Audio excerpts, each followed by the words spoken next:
नन्हे मियाँ और चांद का राज। बहुत पुरानी बात है। एक छोटे से गांव में नन्हे मियाँ नाम का एक प्यारा बच्चा रहता था। नन्हे मियाँ को खेलने से ज्यादा चीजों के बारे में जानना अच्छा लगता था। खास तौर पर रात को वो आसमान में चमकीले चांद को देखकर हैरान होता था। एक रात जब सब सो रहे थे, नन्हे मियाँ ने अपनी खिड़की से चांद को देखा। चांद इस रात बहुत बड़ा और गोल था।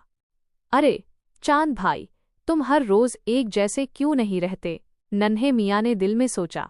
कभी तुम पूरे गोल होते हो, कभी आधे, और कभी तो बिल्कुल ही गायब हो जाते हो। ये कैसा जादू है? अगली सुबह नन्हे मियाँ भागते हुए गांव के सबसे बुजुर्ग और अक्लमंद दादाजान के पास गए। दादाजान एक दरख्त के नीचे बैठे तस्बीह पढ़ रहे थे। दादाजान, दादाजान, नन्हे मियाँ ने सांस लेते हुए कहा, मुझे बताएं, चांद रोज अपना रूप क्यों बदलता है? दादाजान मुस्कुराए। इनकी आंखों में बहुत प्यार था। मेरे नन्हे बादशाह, ये कोई जादू नहीं, ये अल्लाह का बनाया हुआ एक हैरत अंगेज सबक है जिसे चांद की गर्दिश कहते हैं। दादाजान की पहली बात, बेटा, चांद को जमीन के गिर्द एक चक्कर पूरा करने में तकरीबन 29 या 30 दिन लगते हैं। दादाजान की दूसरी बात, चांद की अपनी कोई रोशनी नहीं होती, वो सूरज से कर्ज ली गई रोशनी से चमकता है। फिर दादाजान ने जमीन पर एक छोटी सी लकड़ी से 3 गोल दायरे बनाए। देखो, मान लो ये सूरज है, ये जमीन है और ये चांद है। जब चांद घूमते हुए जमीन और सूरज के बीच में आता है तो हम उसे देख नहीं पाते।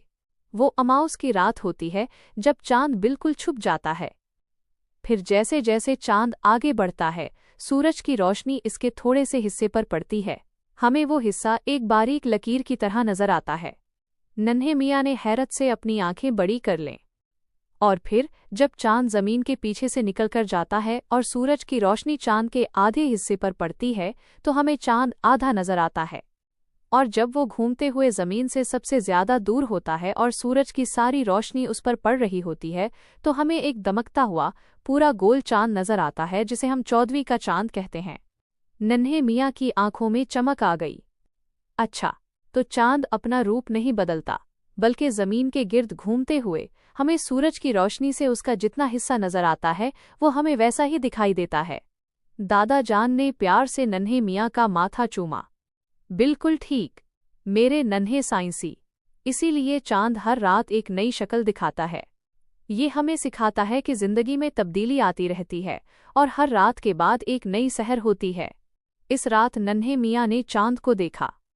अब वो सिर्फ हैरान नहीं था बल्कि मुस्कुरा रहा था। इसे अब चांद का राज मालूम था। जब भी वो चांद को देखता, इसे दादाजान की इल्म भरी बातें याद आ जातीं।